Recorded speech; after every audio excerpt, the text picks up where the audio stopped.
Xin chào anh em. Hôm nay mình sẽ dùng hai cái động cơ phản lực jet fan này nhé. Cái loại này là 40 mm nhé. Dùng nó để chế cái máy thổi bụi. Dùng cái thân máy, cái vỏ Makita nhé. Mình sẽ cần thêm một cái cò bóp này. Cái bộ này thấy bán khá nhiều anh em ạ. Đây, mình sẽ cần một cái bộ vỏ để kiếm xem cái bộ nào phù hợp. Có lẽ mình sẽ dùng cái bộ vỏ đỏ Makita tàu nhé. Rồi, linh kiện thì khá đơn giản anh em ạ. Mỗi cái bộ motor mới cò bóp này thôi. Thêm bộ vỏ. Pin dùng pin Makita phổ thông anh em nhé. Đa số là mình dùng pin chính hãng, mình không có pin tàu. Bây giờ mình sẽ test cho anh em xem. Với cái bộ nguồn này, mình để 21V này là pin 5S nhé. Cái này chúng ta đấu trực tiếp vào pin cũng được, tại vì nó có tụ để tích điện này, và nó không ăn dòng khi để trực tiếp vào pin này anh em thấy không? Không dòng, không oát này. Đó, chúng ta phải cắm trực tiếp vào, không cần công tắc. Đó, bóp nó sẽ xả hết điện này. Đấu lại. Rồi. Không ăn dòng nhé, không có tiêu thụ, nên là để thoải mái luôn.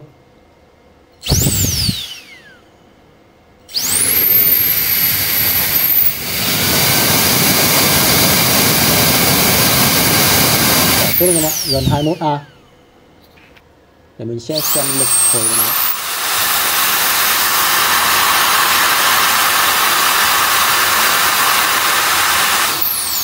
Còn lúc lên được hơn 650g anh em ạ. Và ăn hơn 440W. Gần 21A. Ui, khỏe thôi rồi luôn. Rồi, bây giờ mình sẽ gắn vào đây. Cái bộ vỏ này mình mua ông trên Facebook nhưng mà ông đã khoét sẵn rồi. Bây giờ chúng ta sẽ cần thêm một cái phần in 3D để giữ motor.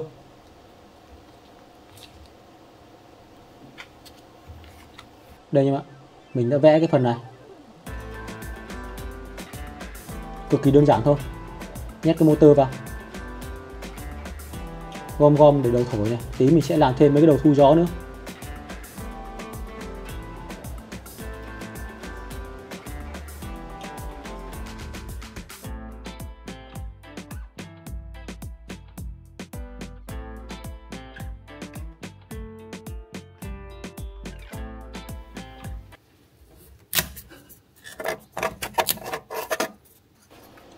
Tiện in luôn hai bộ anh em ạ.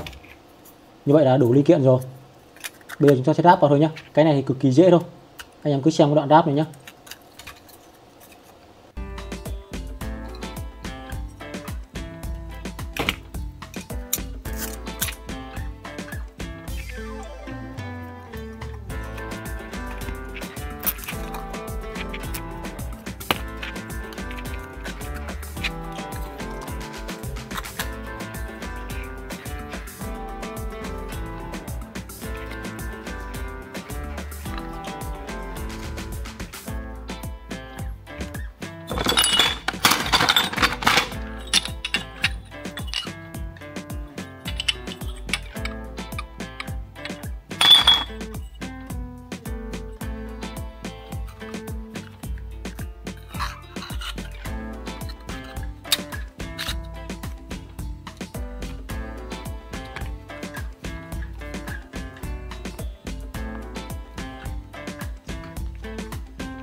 Rồi nhá bạn, như vậy hôm nay chúng ta đã cùng nhau độ chế xong một cái máy thổi bụi cầm tay dùng cái vỏ của con máy Makita. Ui, nhìn như đồ hãng luôn anh em ạ, nhưng mà cái vỏ này là vỏ Makita tàu anh em nhé. Ui khỏe thôi rồi luôn, phù hợp với tất cả các dòng pin phổ thông, pin Makita anh em nhé.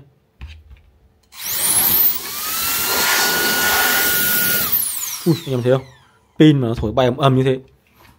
Rồi, kênh dặn con, chúc các bạn thành công.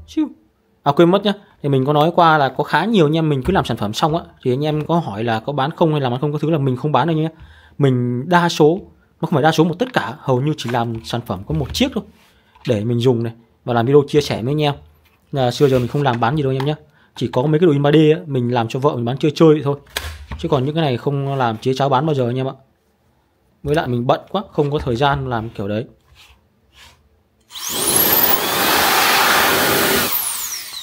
Rồi, hẹn gặp lại anh em video sau nhá.